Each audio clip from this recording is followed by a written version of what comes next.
What's up, guys? Welcome to the Forge Collective podcast. So we're getting fancy with it, as you heard our new little intro. Bro, where'd that come from, bro? You didn't even tell me about that. I'm like, all right, let's go. Let's get it. Had to add that in there, you know? That's what's up. That's what's up. How we doing today, brother? Well, no, it's not a new week, but it feels like it because we're at the podcast. But anyways, the week is going good so far. Just got approved for an apartment. Let's go. Big step in that. Progress. How's everything on your end? Hey, life is good. I can't complain, man. We just got through a pretty adventurous weekend. We had some company in town. Yes. Some of our homies from Kansas City. Yeah. How was that? That was good, man. I mean, you got to experience a little bit of it, didn't you? We enjoyed a little bit of whiskey and a cigar late night on a Monday night. Yeah, that was fun. Yeah, no, these ladies are our peoples. They're our family, and love the fact that they showed the love and support right away by coming out to spend time with us. You're always a little hesitant when you know people on a certain level and never really have that level of intimacy where they're coming to stay in your home with you. There's always a little bit of, that gray area. You hope that everything's going to be okay, but they were about as good of company as you can possibly ask for. Nice. And we really did kick it. I felt young again. Yeah. Maybe a few drinks too many, couple nights.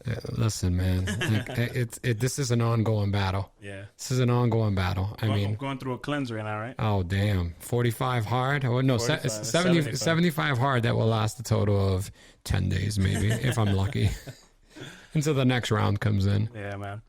So real quick. Yep. Wanted to get before we start the episode. Yes, sir.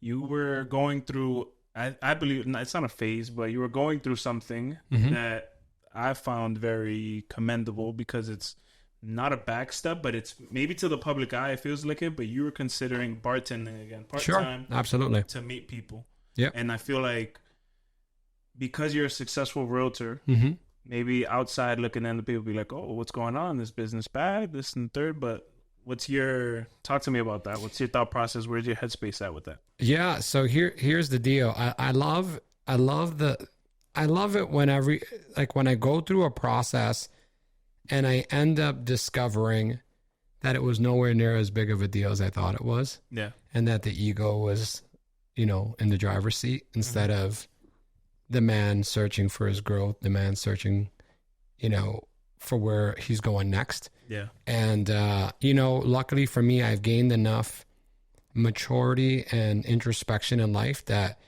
I understand that it's okay to talk to other people and share your ideas with other people that you respect and admire. And luckily for me, I finally let it out the bag that every time I kept on going to this one restaurant that I really enjoyed and I vibed with, I said, I can see myself here again. I could see myself behind the bar, slinging drinks, chopping it up, building a community. And truth be told, when I first got into the real estate business, it was literally all of my regulars and all of my people from the bar business that were lifting a brother up, that were showing me the love. And I was like, man, I'm in a new city. I don't know anybody out here. And, why not? Like, why not? I enjoy it. It's what I like to do. So yeah, I definitely, got courageous and let my ego sit down for a little bit and said, hey, I think I'm going to go back and apply at a restaurant that I like and try to get behind the bar again. No, that's awesome. And I respect that a lot because it's like you said, it takes you getting out of your own way, getting pretty much like closing off the ego. Because even for me, I'm going through the same step. You know what I mean? I'm doing content work, but I'm doing Uber on the side. I'm looking for other clients and stuff like that. But it's like, it feels like a step back, but really it's just the environment puts you in that situation because we're in a completely different environment. We don't know anybody, you know what I mean? So it's like, it's taking a step in the right direction, in my opinion. Absolutely. The ego cares about what will be perceived by others. If you're smart, if you believe in yourself, if you believe in the direction of which you're heading, then you understand and you believe that your journey is unique and it's unique to you. And truth be told, that is my strength. And it always has been my strength, is to do things my way. For sure. And me trying to do it someone else's way is what was causing me to hit my head up against the wall nonstop, because it's not who I am. It wasn't authentic to myself. And I think that the truth be told, the only reason that I wouldn't have done it, or that I was stopping myself from doing it, is because I have this negative, monkey on my shoulder telling me, you can't show anybody that you took a step back to move forward. Yeah. That's the wrong message. The message should be exactly that. It's your journey. It's what you're doing. And at the end of the day, you will be the one that will be able to show what you were able to accomplish by taking that route. Yeah, for sure. It goes back to what we've talked about, being authentic, showing your part in the process, but also, like doing. At the end of the day, I fully believe that this is the path that is going to take you to the final destination where you want to go, especially in real estate, because it's like you said, your clients from before came from that same avenue. So why not utilize that and do the same, type of approach, marketing. And I feel like every time I see you there and you like see behind the bar and stuff like that you have that little like glow in your eye, like, damn, like I remember these times. Yeah. I feel it feels like being at home. And so anybody that would wonder, well, why didn't you stay in that in the first place? Well, I have big dreams. I have big goals. And real estate offers me the opportunity to, be on a much higher level with that level of service and that level of connectivity with people. But the bartending gig is going to help me kind of, I wouldn't say shortcut it, but help me getting into that world a little bit quicker out here. Yeah, for sure. All right. So with that being said, this episode is a little experimental.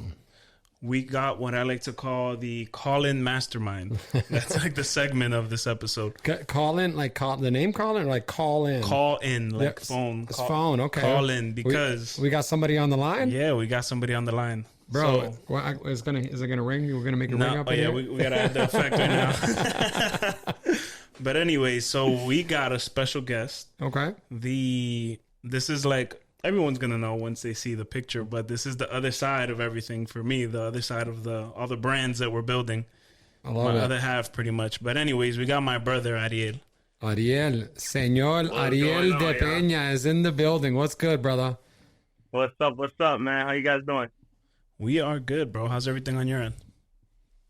I mean, I don't have the weather that you guys have, but everything's good over here, man. I can't complain. Miss the family, but we're good.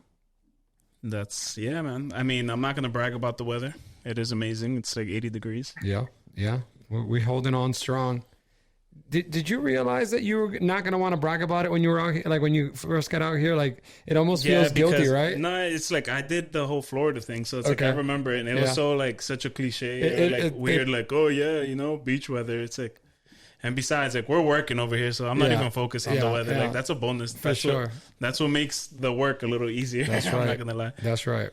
But anyways, bro. So the point of the call-in, obviously, it's like a mastermind. We're gonna chop it up, talk business, talk what we got going with First Kind, with Forge Collective, and the media, obviously, because those are like the three main things that we do.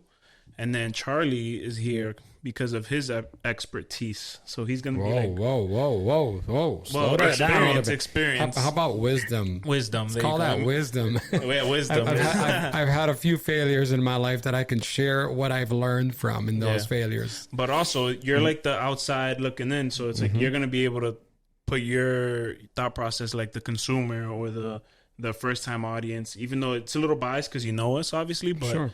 But you'll be able to kind of give us that perspective of what the market is looking at. You know what I mean? Absolutely. Let's do this. Yeah, man. Let's do it. I'm excited. Let's jump right in, man. So let's start with the first, I would say the first project we ever got started with. It's on your sweater right now. First Kind. How's that going? You had a big launch recently. It's going pretty good, man. I think that we're kind of in a phase where we're trying to keep find a purpose with the brand, right? Where it's beyond just clothing. Yeah. But things are going good. I think we're starting to kind of find a name for ourselves, or our place within the clothing industry. Yeah. And we did have a launch. It sold out very, very fast. I was, you never want to be like, I was surprised. I'm grateful for how it went, but I was actually surprised. We sold out in 48 hours. Yeah. We gotta reveal the curtain a little bit, because like we've gone through a long process that maybe I don't even think but obviously like the outside world doesn't even know how it started. Like It was literally us screen printing in our house. Okay. And then we've done other things from there. We've had drops that literally never made it see the day, like full production. I'm talking about boxes of shirts that were like, yo, this came out trash, and we never put it out. Yeah. Stuff like Sending that. it to DR. Yeah, so, but my objective kind of is obviously, we've talked a lot about this, but I think Charlie's going to be able to help us refine this. And it's like, what is the vision for the brand? What are the objectives you're looking to do? And obviously, I tell you all the time, like, anytime you have momentum, you got to utilize that and keep your foot on the pedal, because there was times when we first launched the hoodies, that was kind of like the birth of First Kind. We launched the hoodie with a design written on the side. Okay. And that was, I think, right around the pandemic or like a little bit before. That was before. That was before. Like a year maybe or two before. Yeah, that was a good while before. So that design, can I kind of just jump right into how that design even came about? Yeah. Yeah, so that design was, I was going to an event with a designer who was co-signed by Virgil. Some people may know who he is. His name is Murder Bravado. And I had nothing First Kind. I had no First Kind gear because we didn't have manufacturers, nothing at the time. And I was like, I need something to wear over there to represent the brand. And then my brother was like, oh, why don't you put the brand like on the hoodie? Because he knew I was wearing a jacket. He said, why don't you put the name on the hoodie so you could see it? And I was like, okay, yeah, let's do it. So I went, we took literally a hoodie that he had from H&M, a super thin hoodie. I had no vinyl. I only had red. So we just threw red vinyl on the gray hoodie. And then we threw the logo here so that, because I wear my jacket open, so you could see the logo. And it was like the perfect way to brand it. And then I went to the event in New York, wore it. Nobody saw it. I was like, that's a dope sweater. Where'd you get it? And nothing like that, how I was thinking was going to happen. But we ended up making a video with like my phone and our little gimbal. And it was just kind of displaying the hoodie part right there. And when we posted it, that's when people were like, oh, what is that? Is that coming out? How can I buy it? Stuff like that. So let me ask you, bring me back further than that. What is First Kind? Where did this come from? How did you guys think this up? What does it mean? What's the story behind it? Yeah. I'll leave that to my brother, because honestly, I don't remember the infancy of it. I think he, if I'm not mistaken, he wanted to get into clothing, making clothing. For me, fashion is something I've always been passionate about. I'm not like a fashionista or anything like that, but I like to dress nice. And I was thinking about this earlier today. For me, fashion and like designing the clothes and stuff like that is the last artistic thing that I can hold on to. In the sense where like I'm an artist by nature. When I was young, I started drawing and I would paint. I've dabbled in all forms of artistry, but I think like graphic design and clothing is like the last way where I can implement my art and put it out there in the world. Besides like the photos and videos, but that's not like, the drawing and designing side that I have. Okay. So well. I think, so what does it mean to you? Does First Kind have a meaning? Does it have, when you think of First Kind, and if you're at 30 seconds with Jay-Z in an elevator and he was looking for the right guy to get behind, what's your story about First Kind? So you want the elevator pitch first?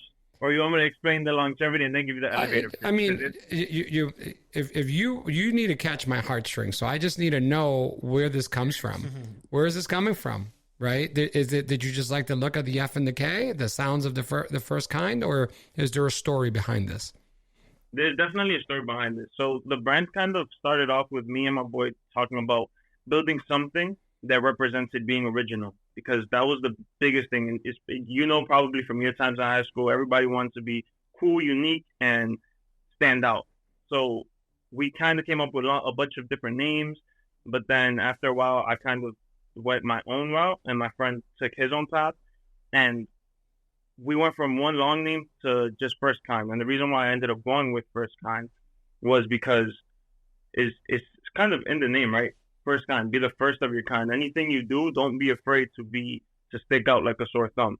I think that's one of the biggest human errors, is that we kind of either compare ourselves to other people, or we're afraid to do something for the first time, or we'll present an idea to somebody, and then when they tell us, oh yeah, but nobody's done that, it stops us, right? We're like, oh yeah, you're right, nobody has done that. So we try to find a path to take that somebody has taken before. But that first kind is about doing the opposite. When you hear somebody say, "Oh, nobody's done that before," being able to be like, "Nobody's done that before." That's perfect. That's a perfect opportunity for me to be the first person to do that, to be the first of my kind. I love that. So you're looking to engage and support the uniqueness of the individual, right? Whether it's culturally, whether it's artistically, whether it's, business, whatever it is, your goal is to support an individual being unique and being able to believe in that uniqueness and take that shit out into the world. Am I understanding that right? Yeah, Gotcha. yeah, Okay. 100%. I think if you notice, like a lot of the pieces that we make don't have too much design to it, right? They don't have, like, for example, my brother's wearing a first kind shirt. If you just see him in passing, you wouldn't notice his first kind because it's the front. You could barely see it, right? But if he has that and he put it together with his own style, you know what I mean? Mm-hmm. He made that a piece. The piece doesn't make his outfit. That's the where the originality comes in, Mm-hmm. where our pieces are kind of like a blank canvas for each individual to bring their own touch to it. Yeah, So you for could be the first of your kind. I see what you're saying. I like that. No, that's a good way to put it for sure. It's a good thing we're doing this episode because these are things we have to write down. So, and it's funny because these are stuff that like we're saying now, but we can't forget it, and we got to make sure we have it in the brand vision. Well, I would even encourage you to not. I would encourage you to honor this process in a way, because when things get hard, if you don't have the story, the meaning behind it, you're not going to have the drive. Yeah. You're not going to, it's not going to make sense to you because you're going to be going down the wrong direction. But when you have a story and a meaning to why you've taken this on, why you're willing to put yourself through the chaos of what it is to establish a clothing line, you better have some sort of meaning, right? Sure. So, and it's not to say that it's too late in the game. Absolutely not. It's not even close. You had this image. Listen, brands change stories and imagery all the time as they evolve. Mm-hmm. Take some time and do that. Yeah, I think too, like based on what I'm hearing, you describe the brand, like you have to start implementing these thought processes into a campaign. You know what I mean? Like showing different people implement one basic t-shirt, you know what I mean? And put it to their brand. Talk about someone and what fashion means to them. You know what I mean? Stuff like that, and putting out like visual campaigns of that will resonate with the viewer and draw in that core demographic that you're looking to attract. Absolutely. Are we all into questions? We good? Right. Yeah. So tell me where do you see First Kind in 5 years from now? That's honestly a great question that I battle with consistently, and the reason why is because I feel like when I think about it as a business, it's easier to think of a 5-year plan, right? Like, oh, I want to go into this retailer, and then from this retailer, I wanted to go into a huge online presence. I'm kind of at the point now where 5 years from now, I want to be able to see the impact that the brand has had in regards to the people that have purchased, right? So I want to be able to have affiliate links where people are getting paid for wearing the brand. Or sharing the brand. I want to be able to have things where people wear the brand and tell me stories about, when I wear this shirt, or I was wearing this hoodie and I looked over at the name and I just remembered about like sticking true to my roots. And I took this path even though I didn't want to, like just actually getting more involved with the people. But I don't know. That's a question that I think about constantly, and I still haven't been able to answer. No, I think that's completely fair. That's the story of an entrepreneur, right? And sometimes you're going to have those difficulties in answering that. Well, let me ask it this way: when you keep saying those people, who is that person? Who's that client? Who's that person that you want to impact? And what is it that you foresee First Kind being able to do for that ideal? Because remember, it's never results driven, right? We talk about this all the time. You never go results driven, go action driven, right? Yeah. What can you do for others? What sets you apart in the marketplace from everything else that's out there, and in the way that you approach that? What do you foresee in that sense? Who's that buyer? Is it an 18-year-old kid that's trying to find himself the way you were at some point in your life, or still are? Is it a 28-year-old, right? Who is that person? I think you hit the head on the nail. That person is who I was when I started the brand, right? Because I wasn't able to buy the high quality clothes and the stuff that I like. But I decided, oh, I see all these brands that were able to make something out of nothing. I can do it too.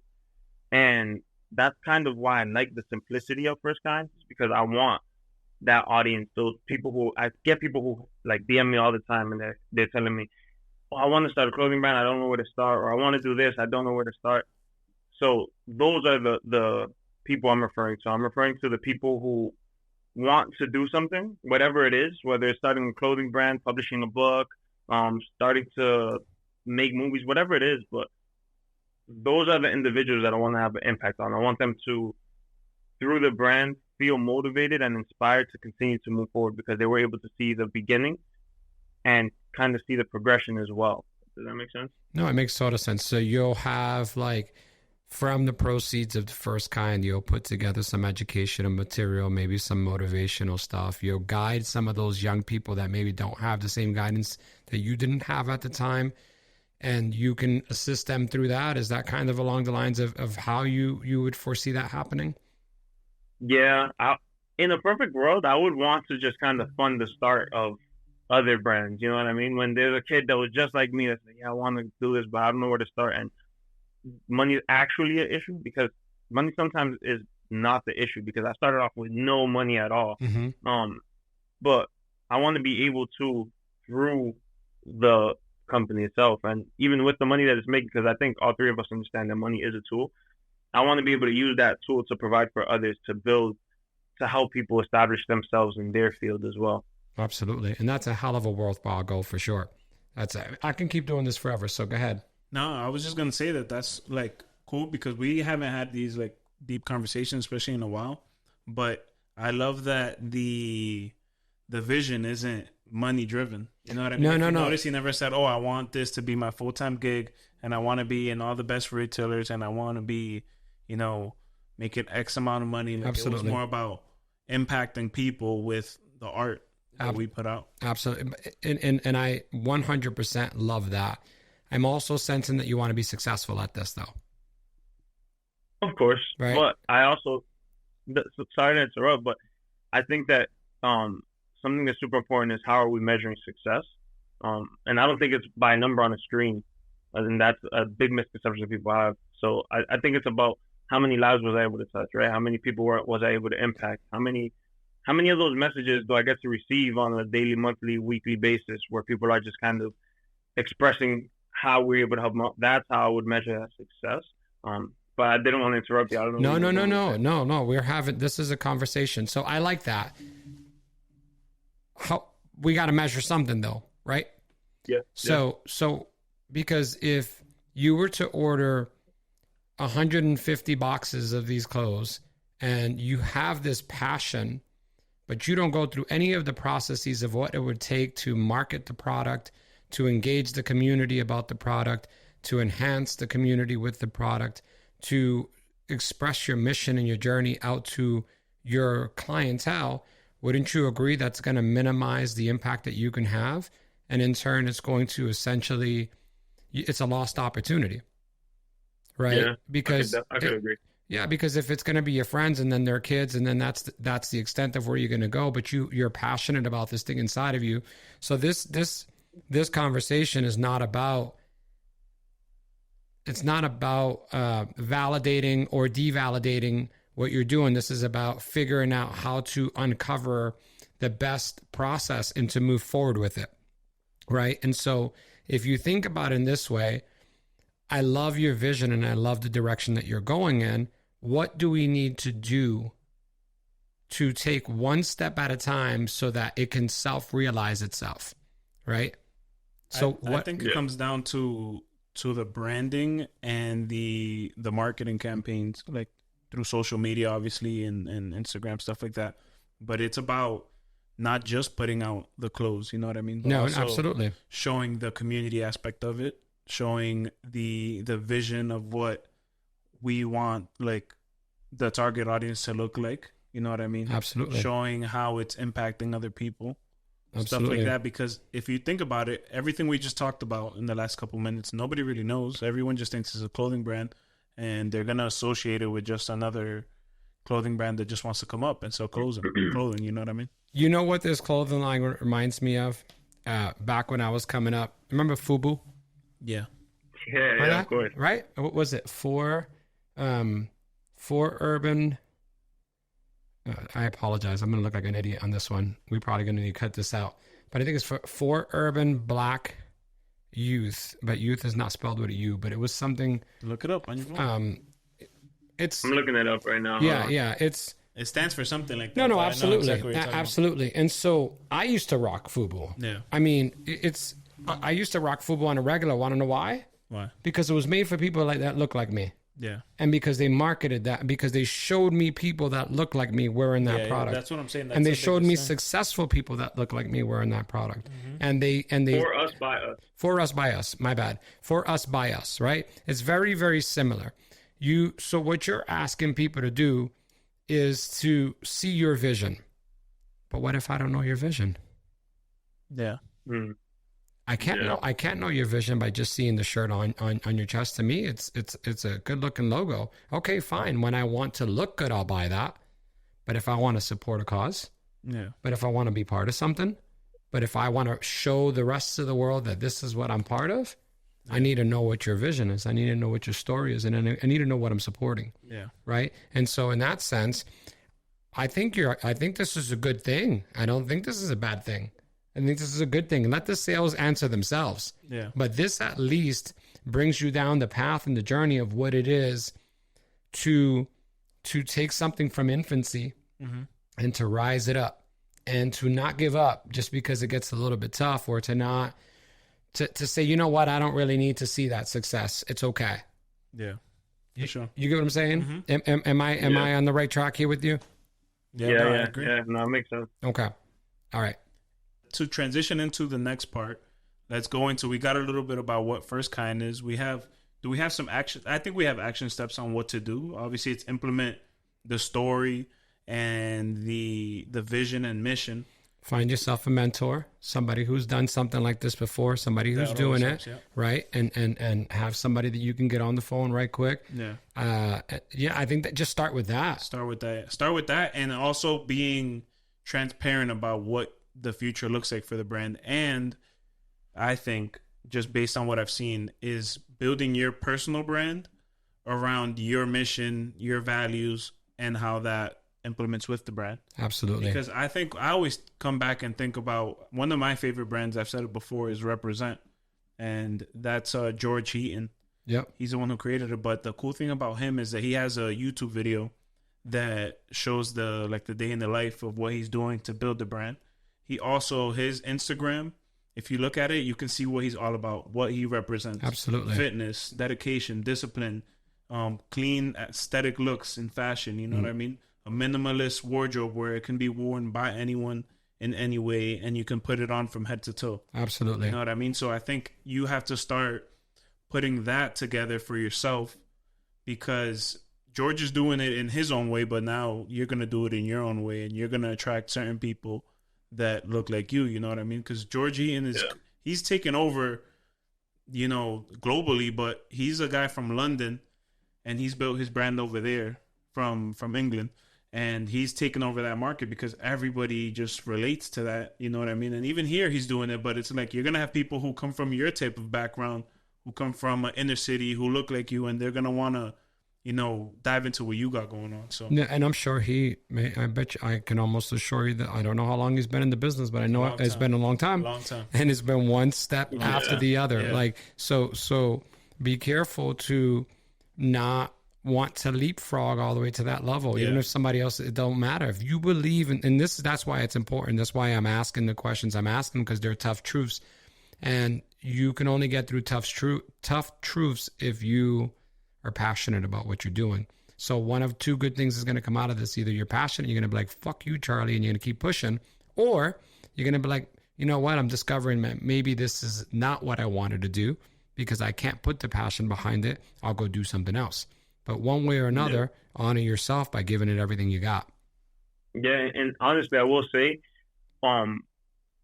there's been a bunch of times, and my brother knows better than anybody, there's been a bunch of times I'm like, I'm done with this brand. Like, I don't know what I'm doing this for. I don't know why I'm doing it. Yeah. And every single time I look back, it's always because I'm comparing to another brand that's established. Yeah. And I'm sure we all know the saying, comparison is the thief of joy.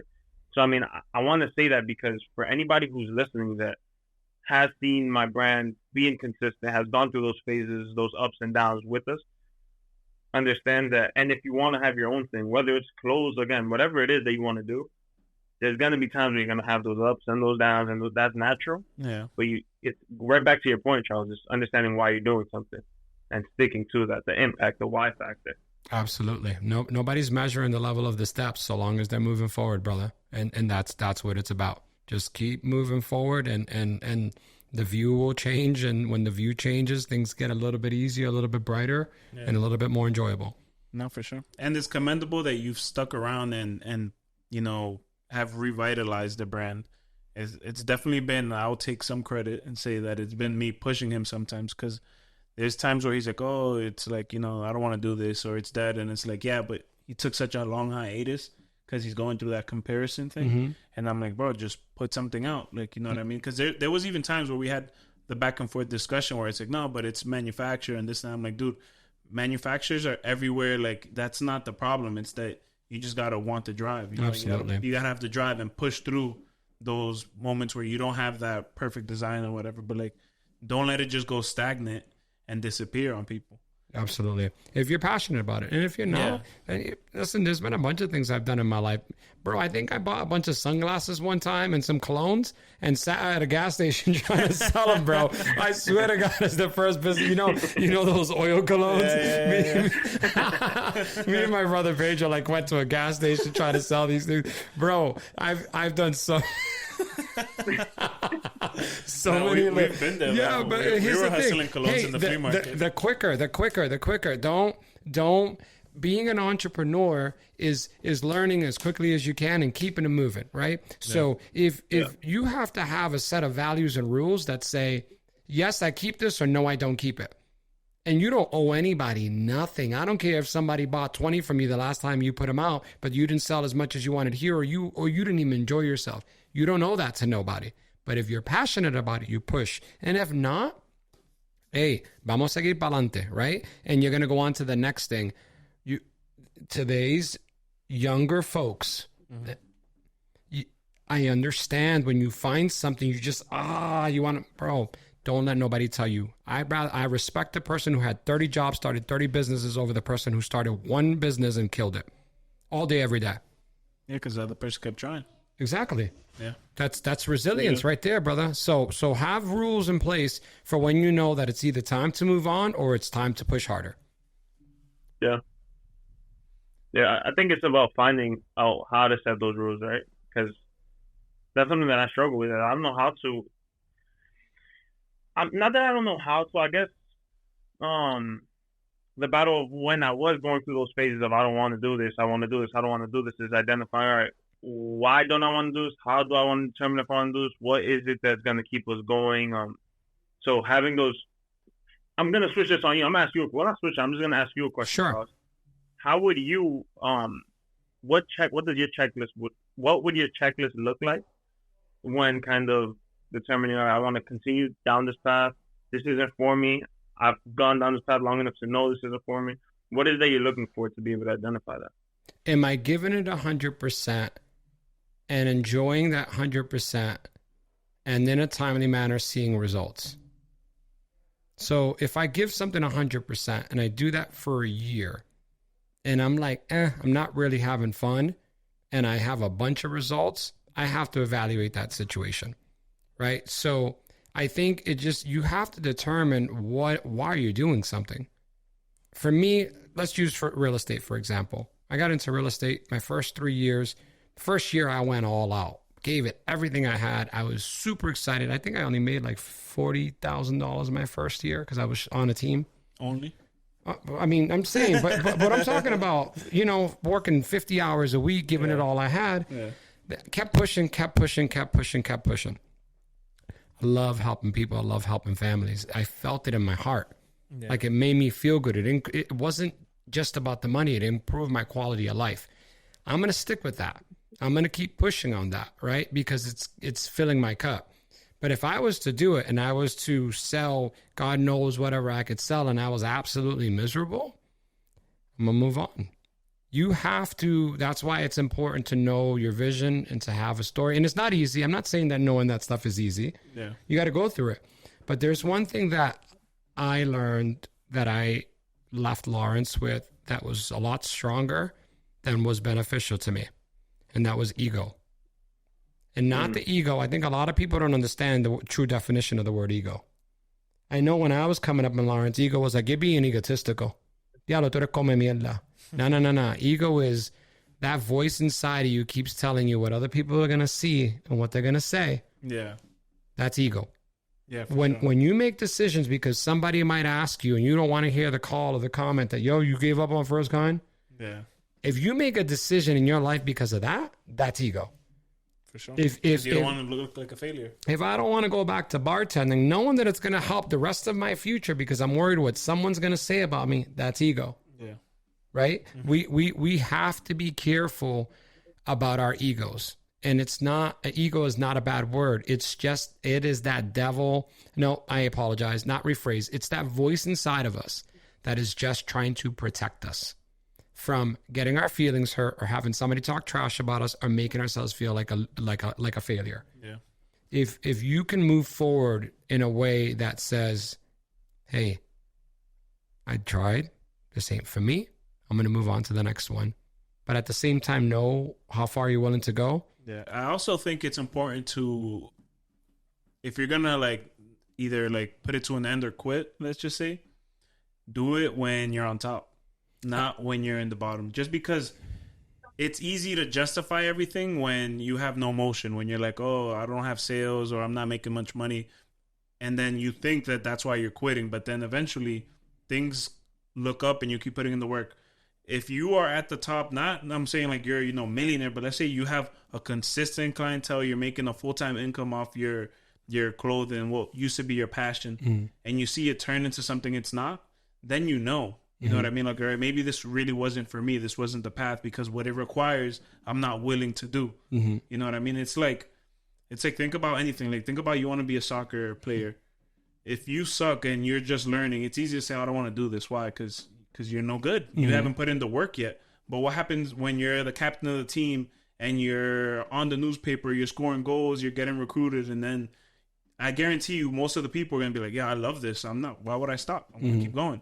And then there's going to be the few people that are meant to be doing that. And they'll be like, dude, I have this. I have all of this, but it doesn't fill my cup. You know what I mean? I'm going to agree to disagree on that one. Yeah. I think that's Wall Street mentality. I think that's, let me get as much as I can and then I'll know whether this was really for me or not.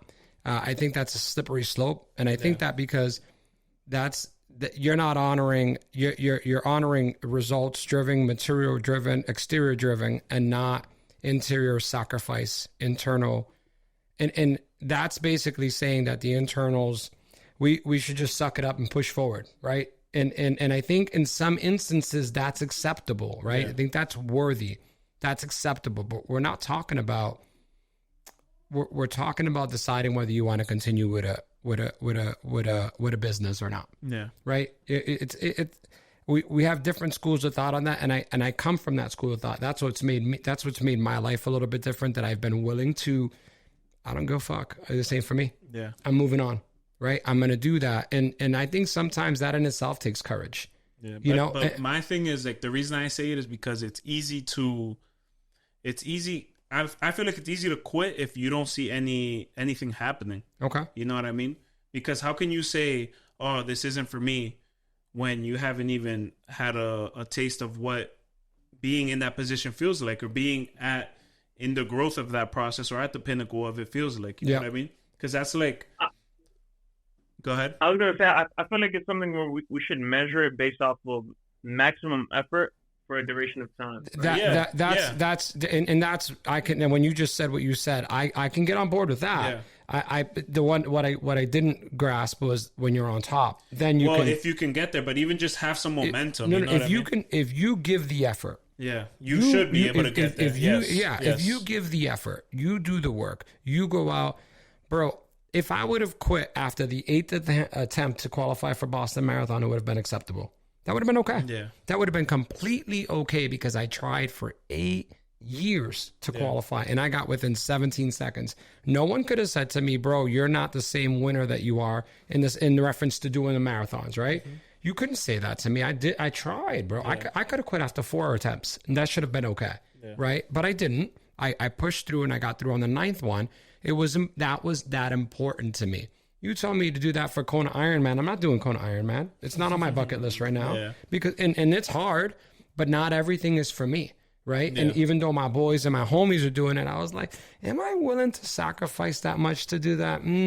Not right. And not at this point in my life, I'm not. Yeah. So I think I see what you mean, though. I can see why you have the opposing view of it for sure. Exactly. You got to be careful with that kind of stuff because especially when you're just sampling to see who you are. Yeah.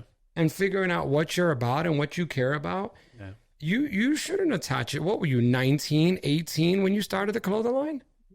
16. Like 15 going into 16. You can't take that into your 30s if it's not in your heart, bro. Yeah, no, for sure. You know, that's just my. And I know you got big brother status going on, and I don't mean to like interfere with that, but that's true. You know what I mean? If you're not having fun with it, or it doesn't bring you joy, or you don't go into that flow state while you're doing it, then it's probably not. You're doing it for everybody else. Yeah, 100%. I can get down with that, and honestly say, results aside, if you don't have that passion for it, if you don't have that. Like everybody knows that there's something that they do that they lose track of time while they're doing it, and they just have that pure enjoyment. Yeah. They go into what's called flow state. Exactly. If you can go into that, then keep going until you either lose that or until, I would say until you lose it. You know what I mean? Because that's the only thing that should stop you from doing that thing. Absolutely. Flow state's not qualifiable, bro. Flow state's not qualifiable. That's attached to your passion. That's attached to something that you love. Yeah. Listen, a pit bull will get into a fight and never let go. So won't an aggressive entrepreneur. They'll go make $1 billion and be absolutely fucking miserable. So there's two different things. Yeah. I think it's kind of important to just lock yourself in a room. Obviously not literally, but like just put yourself in a room with your own thoughts, no distractions. Do that thing that you think you love. And also think to yourself, like, if nobody else was to see me succeed in this, or if nobody else was to know that I ever did this, would I be okay? Right? And that's what kind of helped change my mindset with the clothing. Mm-hmm. I thought to myself, if nobody else purchased any of my clothes, if nobody else even knew that I was wearing this hoodie, that I made this hoodie that I'm wearing, will I be fulfilled? Like, and the answer to that is yeah, because I'm making stuff that I genuinely enjoy. Like, I love to be able to put something together that's good quality, that when I wear it, I feel like I'm representing my character. And that's when I was able to flip that from, I want to make money, or I want to do this, and to, or I want to actually build a brand and have a purpose with this and have an impact with this. Absolutely. Yeah, you have two options with that. Is one, you could continue to do the art, continue to do the brand, continue to sell to several people and keep it as a passion side hobby, and then get your gig and work and do life, right? Or you have all in. Do you think that you can go and have it as a side project and it grow into the all in thing? It's possible, yeah, in time, because there's a lot of things that you still have to grow as a human being first, man. Yeah. And if you can't find somebody else on the business side of things to do the business part of it for you, to grow the brand for you, because that's not where your heart's at. You're watching me leverage, right? Yeah. I say, Caesar, hook me up with some video content, right? Put together the podcast. We're going to do the podcast. I'll sit here and I'll talk shit all day, but without this, edit and put this thing. My wife handles the finances. The only way that I even look halfway decent is because I've leveraged. Yeah. I find a way. But if you don't have that and you're not passionate about those things, it ain't going to happen. Yeah. So you have to decide what's important to you. And if you want and you see First Kind as your direction in life, then find the ruthless mentor, work your ass off and put away money so that you can reinvest in the company, reinvest in yourself, right? Like crazy, to figure out what other people that were in your shoes had to do to get to where you're trying to go, and ultimately surround yourself with the right community of people that are going to help support this for you. And then just keep pushing. But ultimately, you're going to have to grow into that. Yeah. No, I think this was very helpful I'm sure not only for him, but for me too, because we didn't even get into Forge Collective and maybe that's next. That's the next one. Yeah. But where that's still in very much its infancy stage. But the biggest thing that I can say about it is that it ties together with First Kind because it's more of the community building, but in this second passion that we have that is fitness and health, you know what I mean? Because First Kind is the artistic and fashion side of it, I would say, you know what I mean? Because that's what it stemmed from. It was like, oh yeah, we like to dress nice, we want to have quality stuff, and we want to put our art, well, put our art out there. And then I think the birth of Forge Collective was when we started to invest more into training and kind of develop ourselves, do 75 hard, see the benefits and the change that we got from it. And then that passion of, all right, let's build a community on that end. You know what I mean? That's where the thought process came, but it's still in its infancy stage. And it's something that we would have to do another talk on it to see what your thoughts are on it and how can we potentially implement it into like the ecosystem of First Kind. Absolutely. Yeah. And if I can, if I can give a little piece of advice, what my brain is on right now based on this conversation is all of us will, whatever state we're in, whatever position we're in and what we're chasing in our business, our personal life, we need the right people in our world. Iron sharpens iron, right? And those conversations are very seldom easy conversations. Yeah. Okay. I had a conversation with somebody who I look up to yesterday who had to give me some hard truths about my attitude or my perspective or my action. And even Caesar at times will step in and say, hey, I noticed this about you or whatever the case is. That never ends.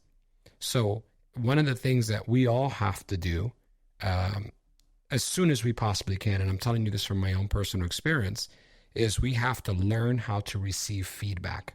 Yeah. We have to learn to set that emotion inside that hits the heart, that makes it beat a little fast. Like there's a defense mechanism that kicks in that never serves us well as long as we're around people that we respect and admire. There's a reason why you sat in the room with them. There's a reason why you allowed them to be there. The sooner that we can do better with that kind of stuff as a community, we're going to level up. Okay. Because you have to trust that someone's not trying to take from you.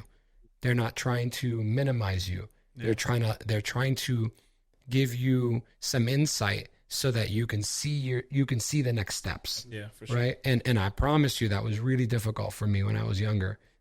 I'm a stubborn ass dude. No, because it comes down to the ego a little bit, and it comes down to as well, you got to realize, and I forgot where I heard this, but the reality is that if somebody is telling you something that's true, and if it bothers you, one, they care, you know what I mean? But two, if it bothers you, there's a good chance that deep down you know what they're saying is the reality of it. Absolutely. Because imagine six-pack, shredded, 8% body fat, and you come up to me, dude, you're looking fat. Yeah. You think I'm going to take offense to that? I'm going to laugh and be like, bro, I got a six-pack right now. What are you talking about? You got to qualify it for it, right? You have to qualify. I'm going to laugh about it. But if you say that to me, and I'm a little chubby, and I know I've been eating and getting, you know what I mean? Be like, damn, bro, like, how you gonna? I'll get mad about it. Yeah. But you got to look and say, you know, the reality is you're self-conscious. You got upset because they called you out on your bullshit. Absolutely. You know what I mean? Absolutely. So, honestly, one of the wisest things I was able to learn in my short 23 years of being alive is that you want to receive that feedback or that criticism from everybody, right? I'm sure we've all heard like, oh, don't go telling your big dreams to small-minded people. I'm at a point in my life where I want to tell my dreams to everybody, including the small-minded people. And the reason why is because all that feedback and all the negativity that you're going to receive is just building a blueprint. You have to be, I feel like in order for you to do that, you have to be strong enough to protect your own energy, right? Because there's going to be negative energy getting thrown. People who won't believe in what you have or what you're going to try to pursue.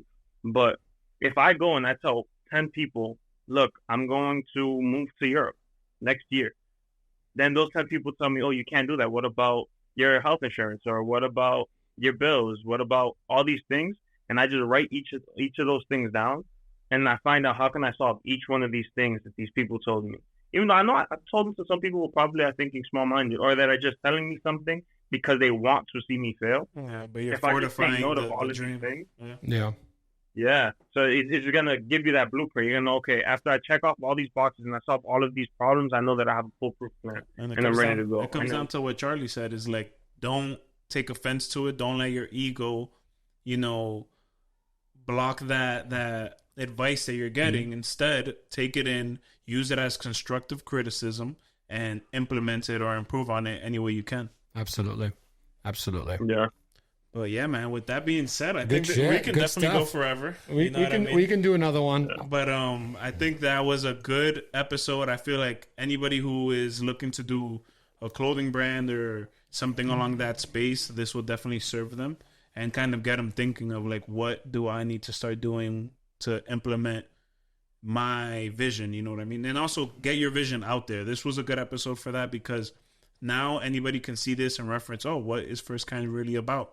Beyond the clothing, you know what I mean? Absolutely. It's more about community and, you know, putting that out to people. So I want to say thank you to my brother for joining us. Capitan, saludo. Good to see you, brother.